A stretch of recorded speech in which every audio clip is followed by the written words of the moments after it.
సామెతల గ్రంథము 30వ అధ్యాయము 12వ వచనంలో ఆ మాటను మనం చూడొచ్చు. తమ దృష్టికి తాము శుద్ధులై తమ మాలిన్యము నుండి కడగబడని వారి తరము కలదు అని చాలా స్పష్టంగా దేవుడు తెలియజేస్తున్నాడు. దేవుని స్తోత్రం కలుగును గాక. వీరెవరు అని అంటే తమ దృష్టికి తాము శుద్ధులం అని అనుకునేవారు అన్నమాట. కొందరేమో మేము అపవిత్రులం, మేము పాపాత్ములం, మేము దోషములు కలిగి ఉన్నవారం, మేము దేవునికి అవిధేయతగా బ్రతుకుతున్నవారం, మేము మా నడతను సరి చేసుకోవాల్సిన వారము అని కొందరు అనుకుని తమ్మును తాము శుద్ధి చేసుకున్నవారు కొందరైతే మాలో ఏ లోపము లేదు, మాలో ఏ దోషము లేదు, మేము పరిశుద్ధులం అని తమ కొరకు తాము సర్టిఫికెట్ ఇచ్చేసుకుంటూ దేవునికి ఆయాసకరమైన జీవితం జీవిస్తున్న వారు కొందరు. దేవునికి వాక్యం చాలా స్పష్టంగా తెలియజేస్తుంది, మేమే కరెక్టు, మా భక్తే కరెక్టు, మాలో ఏ రకమైన లోపము ఎవరు కూడా ఎత్తి చూపించలేరు, మా భక్తిని ఎవరు తప్పు పట్టలేరు అని అనుకుంటూ బ్రతుకుతున్న తరము ఒకటి ఉంది.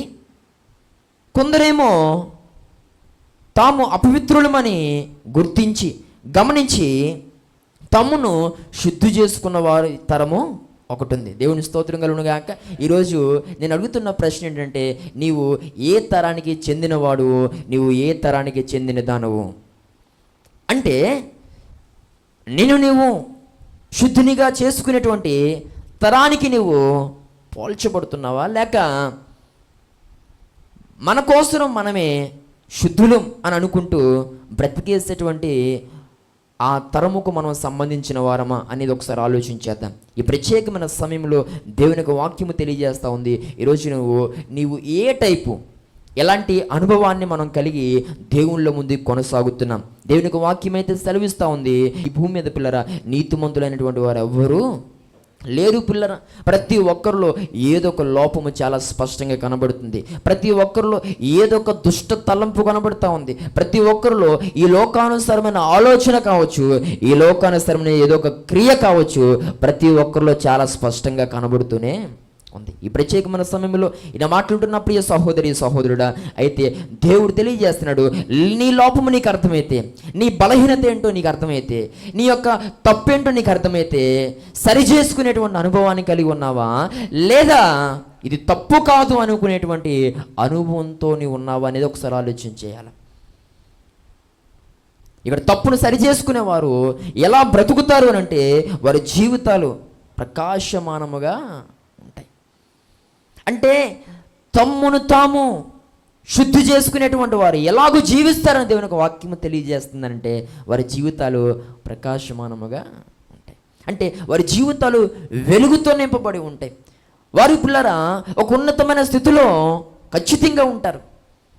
దేవుని యొక్క వాక్యం ఏం తెలియజేస్తుందో తెలుసుకోండి, దేవుని యొక్క వాక్యం ఏం సెలవిస్తుందో తెలుసుకుని అటు అనుసారము జీవిస్తున్న వారు ఎవరైనా వారు ఆకాశ నక్షత్రాలలో పిల్లరా వారు ఒకటిగా పోల్చబడి ఆ రకమైన వెలుగును వారు అనుభవిస్తారని దేవునికి వాక్యం చాలా స్పష్టంగా తెలియజేస్తుంది. చూడండి, అదే దానియేలు గ్రంథం 12వ అధ్యాయము 3వ వచనం చదవండి.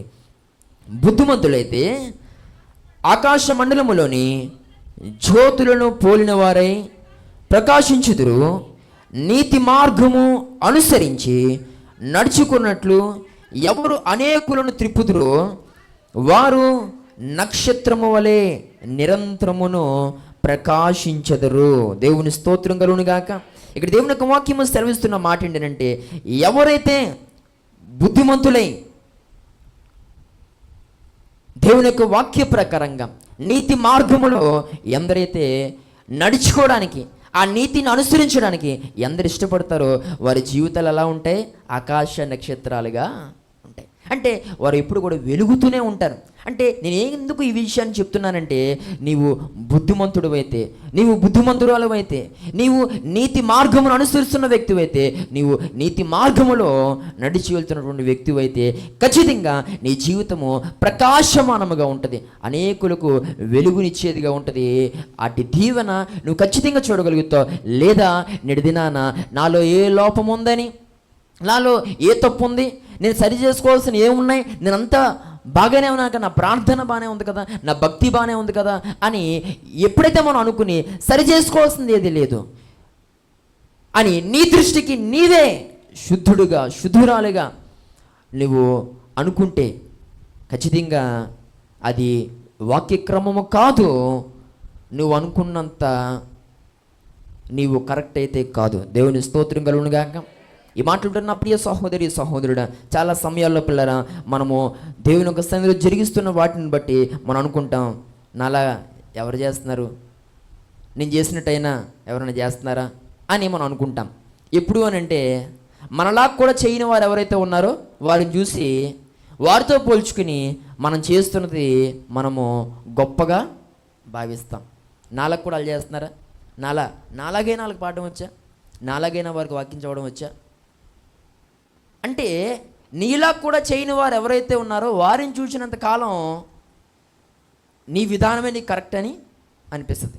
నీకంటే బలముగా భక్తిలో కొనసాగిపోతున్న వారు ఎవరైతే ఉన్నారో వారిని ఒకసారి చూస్తే అప్పుడు మనకేమనిపిస్తుంది, అమ్మో నేను ఇంకా నేర్చుకోవాల్సింది చాలా ఉంది, అమ్మో నేను ఇంకా తెలుసుకోవాల్సింది చాలా ఉంది, నేను ఇంతే అనుకున్నాను కానీ ఇది కాదన్నమాట, ఇంకా దీని వెనక చాలా ఉందన్నమాట అని నీకు ఎప్పుడు అర్థమవుతుందనంటే నీకంటే బలంగా చేస్తున్న వారిని నీవు చూచినప్పుడు. దేవుని స్తోత్రం కలుగునుగాక. నీలా కూడా చేయని వారిని చూచినంత కాలము నీ దృష్టికి నీవే కరెక్ట్ అని అనిపిస్తుంది, నీ విధానమే కరెక్ట్ అని అనిపిస్తుంది, నీ భక్తే కరెక్ట్ అని అనిపిస్తుంది. దాన్ని తప్పు పట్టడానికి ఎవడు సరిపోడని కూడా అనిపిస్తుంది. ఈ ప్రత్యేకమైన సమయంలో ఇలా మాట్లాడుంటున్న ప్రియ సహోదరి సహోదరుడా, నీ దృష్టికి నువ్వు కరెక్ట్ అయితే అవ్వచ్చుగాక, కానీ దేవుని దృష్టిలో నువ్వు కరెక్ట్ కాదు. దేవుని స్తోత్రం కలుగునుగాక. తమ దృష్టికి తాము శుద్ధులం అనుకునేటువంటి తరము ఒకటి ఉంది. అదేవిధంగా తమ దృష్టికి తాము శుద్ధులము కాము, మేము దేవుని దృష్టిలో కూడా శుద్ధులం కాము అని అనుకుని తమ్ముడు తాము శుద్ధి చేసుకుంటున్నటువంటి తరము కూడా ఒకటి ఉంది. ఈరోజు నేను మాట్లాడుతున్న ప్రియ సహోదరి సహోదరుడా, ఈరోజు నీవు అనుకున్నట్టుగా నువ్వు అంత కరెక్ట్ అయితే కాదు. దేవుడి స్తోత్రం కలుగునుగాక. కొన్ని సందర్భాల్లో మరి నేను కరెక్ట్ కాకపోతే మరి ఇవన్నీ ఎలా కరెక్ట్గా చేస్తానని అంటారు మీరు అని మీరు అడిగితే కనుక నేను అంటాను, నువ్వు చేసేటువంటి యదో పనులన్నీ కవర్ చేసుకోవడానికి ఈ చేస్తున్నావు అంటాను నేను. దేవుని స్తోత్రం కలుగునుగాక. హల్లెలూయా. ఈరోజు కొన్ని పనికి మాలిన పనులు కవర్ చేసుకోవడం కోసం ఈరోజు దేవుని యొక్క సన్నిధిలో చేసేవి కొన్ని చేస్తున్నాం. అంటే ఇవి చేయడం ద్వారా అబ్బిబ్బే ఆ పిల్లోడు చక్కగా దేవుని సన్నిధిలో చక్కగా పాటలు పాడతాడు, చక్కగా పరిచయం చేస్తాడు, చక్కగా అన్నీ చేస్తాడు, అలాంటోడు కాదు అంటే నీ కోసం ఎప్పుడు ఎక్కడ చెడ్డ వార్త వినబడినా అది కన్ఫర్మ్ కాకుండా ఉండడానికి కొన్ని ఏవో ఆత్మ సంబంధమైన క్రియలతో నువ్వు చాలామంది అవుతున్నావని నేను అనొచ్చా? ఈరోజు నా మాట్లాడుతున్న ప్రియ సహోదరి సహోదరుడా, నీవు ఒక తప్పు చేస్తావు, ఆ తప్పును కవర్ చేసుకోవడానికే, నేను అలాంటిని కాదు నేను ఆత్మీయనే అనిపించుకోవడానికి నువ్వు ఒక పాట పాడుతున్నావని నేను అంటాను, లేకపోతే నువ్వు చేసేవేవో కొన్ని చేస్తున్నావని నేను అంటాను. ఈరోజు నువ్వు చేసే వాటిని ఎవరు తప్పు పట్టుకొని ఉండడానికి నువ్వు దేవుని కోసం చేసేది ప్రతీదీ చేస్తున్నావని అంటే నువ్వేమంటావు? ఈరోజు నా మాట్లాడుతున్న ప్రియ సహోదరి సహోదరుడా, జాగ్రత్త. ఈరోజు నేను ఎందుకు ఈ విషయాన్ని చెప్తున్నానంటే దేవుని యొక్క సన్నిధిలో ప్రార్థన చేసినంత మాత్రాన్న, పాట పాడినంత మాత్రాన్న, వాక్యము చదివినంత మాత్రాన్న, ఏమండి మనం సంఘాన్ని నడిపిస్తున్నంత మాత్రాన్న, వాక్యం చెప్పే అవకాశం వస్తే చెప్పే అవకాశం లేకపోతే ఆ వెసులుబాటు ఉన్నంత మాత్రాన నువ్వు కరెక్ట్ అని కాదు. దేవుని స్తోత్రం కలుగునుగాక. ఒక మాటలో చెప్పాలంటే నువ్వు అంత కరెక్ట్ కాదు. దేవుని స్తోత్రం కలుగునుగాక. ఎందుకు ఇలా మనం అనుకోవాలని అంటే ఇలా అనుకున్నప్పుడే మనల్ని మనం కరెక్ట్ చేసుకోవడానికి అవకాశం ఉంటుంది. దేవుని స్తోత్రం కలుగునుగాక. నీ జీవితంలో కరెక్షన్ అనేది జరగాలి అని అంటే నువ్వు కరెక్ట్ అయ్యావనే విషయం నీకు తెలియాలి. దేవుని స్తోత్రం కలుగునుగాక. హల్లెలూయా. ఎప్పుడు కరెక్షన్ జరుగుతుంది అని అంటే అవును నువ్వే విషయంలో కరెక్ట్ అయిపోయావు, నీ ఆలోచనలు కరెక్ట్ అయిపోయాయి, చెడిపోయాయి, నీ ఉద్దేశాన్ని తలంపులు ఇవన్నీ కూడా కరెక్ట్ అయిపోయాయి. ఇప్పుడు వీటి విషయంలో దేవుడు కరెక్షన్ చేయాలనంటే నీ స్థితి ఏంటో నీ పరిస్థితిని నువ్వు గమనించుకుని శుద్ధురాలను అని అనుకోకుండా నువ్వు సరి చేసుకోవడానికి ఇష్టపడాలి. దేవుని స్తోత్రం కలుగును గాక.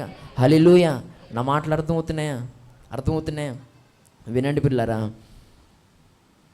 మీ అందరితో దేవుడు మాట్లాడుతున్న మాట, నాతో సహా దేవుడు మాట్లాడుతున్న మాట, మనము సరి చేసుకోవాల్సిన అనుభవాలు ఏవో ఉన్నాయని దేవుడు చాలా ప్రత్యేకంగా తెలియజేస్తున్నాడు. దేవుడు అంటున్నాడు, నువ్వు సరి చేయబడితే కనుక నీ జీవితము ప్రకాశమానముగా ఉంటుంది. నువ్వు సరి చేసుకుంటే కనుక, నీ లోపాన్ని నువ్వు సవరణ చేసుకుంటే కనుక, తప్పకుండా నీ జీవితాల్లో నేను ఎలాంటి కార్యాన్ని చేయబోతున్నానో చూడు, ఎలాంటి అద్భుతాన్ని నీ జీవితంలో చేయబోతున్నానో చూడు. నువ్వెన్నడూ ఊహించని అద్భుతం, నువ్వెన్నడూ అనుకోని రీతిగా నీ జీవితంలో నేను మేలు చేయబోతున్నాననే విషయం నీకు తెలుసా అని దేవుడు నేటి దినాన నీతో మాట్లాడుతున్నాడు. కాబట్టి నువ్వు ఏ తరానికి నువ్వు చెంది ఉన్నావు, నువ్వు ఏ తరానికి సంబంధించిన వ్యక్తివి అంటే, లోపమును దేవుడు తెలియజేస్తే సరి చేసేసుకునేటువంటి తరమా, లేకపోతే లోపము చెప్పిన తర్వాత కూడా ఇదా నా లోపం అని లోపమును లోపముగానే ఉంచుకొని నాలో ఆ లోపము లేదు అని దబాయించే పరిస్థితి, లేకపోతే తిరుగుబాటు చేసేటువంటి పరిస్థితి? ఈరోజు ఎలాంటి అనుభవాల్లో మనం కొనసాగుతున్నాం అనేది ఒక్కసారి ఈ పరిశుద్ధ విశ్రాంతి దినాన మనల్ని మనం పరిశీలన చేసుకుందాం.